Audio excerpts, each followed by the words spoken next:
You could pick 4 or more days and not notice much change. However, if 3 days was preferred for some reason, then it wouldn't be the days they claim, 22nd, 23rd, and 24th. Since the solstice is on the 22nd at 6 a.m., then it would be the 21st, 22nd, and 23rd as the most southern 3 days. This is a good opportunity to try to explain what's going on here, because if you understand the concept I'm about to say, then a lot of this is going to all of a sudden make sense to you. First, you have to understand that sun worship has been around for a long time, but usually it's not exactly them worshiping the sun, but something that the sun represents.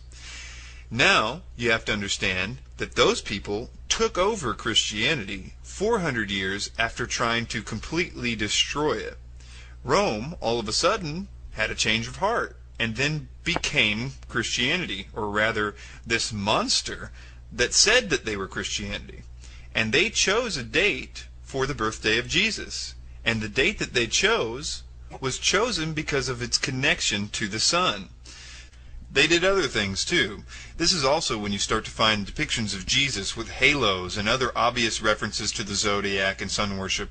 You have to understand that this stuff doesn't prove that Jesus was a sun god. It only proves that sun worshippers were paying artists to depict Jesus more to their liking.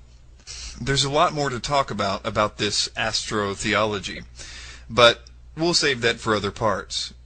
But I do want to say this. There's not a clear definition.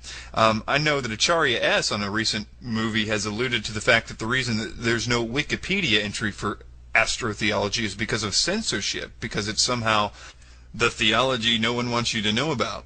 Well, I'll suggest that the reason that there's no Wikipedia entry is because there's no information on it.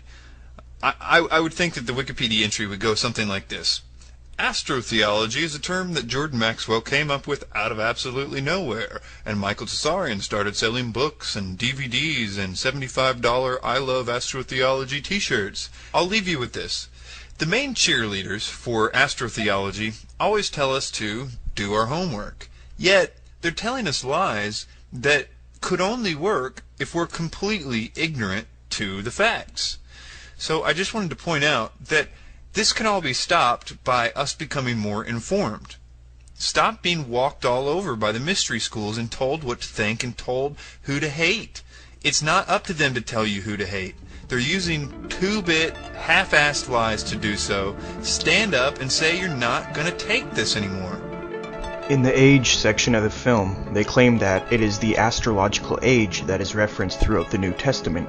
They also mention Taurus as the age of the bull. They cite the Old Testament story about the ancient Israelites making a golden calf in Exodus 32 to support this assertion, that the Israelites were somehow associated with the age of Taurus. He says, quote, "The golden bull was really Taurus the bull, and Moses represents the new age of Aries, the ram. Jesus ushered in the age of Pisces, or the age of 2 fish, unquote. Then Aquarius with Luke 22 verse 10. They spend 5 long minutes on this, going through the Bible verses and giving their theory and inducting people into the New Age movement, explaining how supposedly Aquarius is in the Bible as being an age and the Jesus fish supposedly representing Pisces. Zeitgeist is fast to explain that, quote, "and ancient societies were very aware of this," unquote. They make sure to say that because their whole theory and that whole 5 minutes hinges on the idea that the ancients acknowledged the astronomical concept they refer to. If it turns out that this age concept is a modern concept, their whole theory falls apart, and that whole 5 minutes was a big waste of time.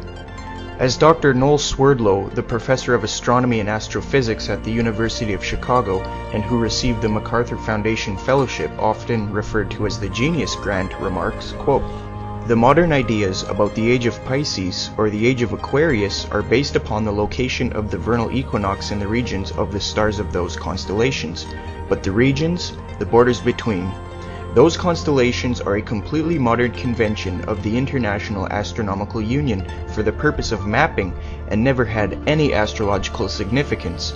I hope this is helpful, although in truth what this woman is claiming is so wacky that it is hardly worth answering.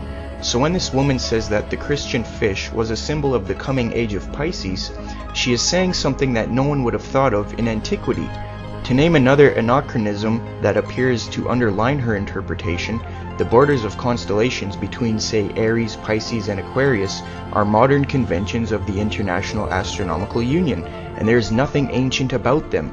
Ancient astrologers did not use Norton's star atlas or anything else that drew arbitrary lines between sidereal constellations. The location of the equinox among one or another zodiacal constellation as the so-called age of Aquarius or age of Pisces is something of concern to modern astrology, but is never mentioned as significant in ancient astrology.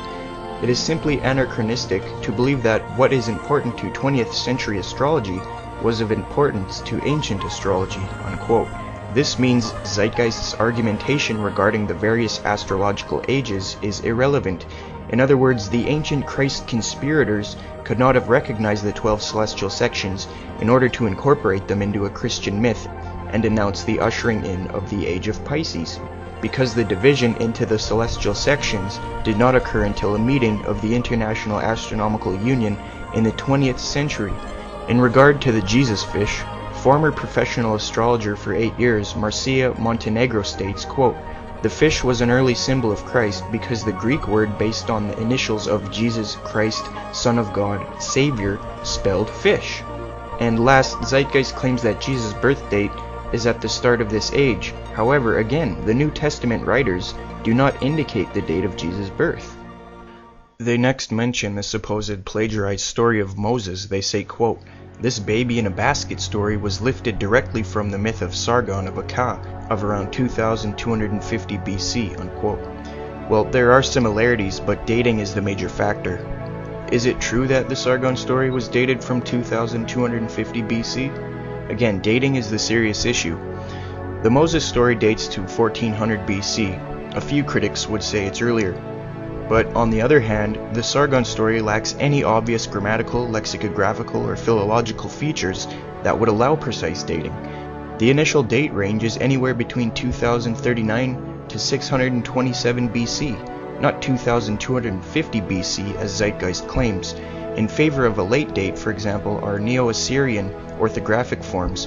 So in other words, the story of Sargon has a huge chance of being dated after 1400 BC, after the Moses story. Brian Lewis, author of the Sargon Legend 1978, offers a suggestion that the story was written in the reign of Sargon II, a much later king, to legitimate his own rule. There are many similarities to the reign of Sargon II, which is dated later than Moses at around 721 to 705 BC. In any case, many conclude that there is no satisfactory reason to propose borrowing or fictionalization in either direction. The adoption of foundlings was a known and common practice in antiquity. Zeitgeist is being very disingenuous when they speak objectively concerning this. There is no precise date set to the Sargon story, and many even believe it's after Moses. Zeitgeist then goes to the numerous supposed lawgivers which they say Moses was based off of. They claim Manu, Minos, and Meses were lawgivers similar to Moses. These claims can be found on page 169 of Acharya S.'s The Christ Conspiracy, yet Acharya S. does not cite any primary sources, as usual. Her source is Deceptions and Myths of the Bible, 1991 by Lloyd Graham. But even the skeptic scholar Michael Lido concedes that this is not a credible source. Lido states, quote, "Graham's Deceptions and Myths of the Bible, I will concede, is a terrible source. Once I discovered how bad the source was, I had to edit the book prior to publishing," unquote. Regarding Meses, he states, quote, "I will not argue the Meses story," unquote. Since there are no primary texts offered to support this thesis, they have not made a case worth serious consideration. Manu is 1000 BC anyway. That's after Moses. Then they go on to the Ten Commandments and say they are taken outright from spell 125 of the Egyptian Book of the Dead. Then they list the similarities. Moses and the Ten Commandments dates approximately 1400 BC to not before 850 BC. Now, as far as spell 125, there are numerous authors and redactors over time. First written account is somewhere between 1550 to 950 BC. It is tenable that the Ten Commandments predate spell 125 or rival spell 125 in chronological history. The book has been altered hundreds if not thousands of times by various Egyptian clerics and royalty. This further exacerbates an effort to date the spell. However, Perhaps it is more important to understand the differences between the two writings. The Ten Commandments represent a concise, positive imperative from God to man, and the life he should lead.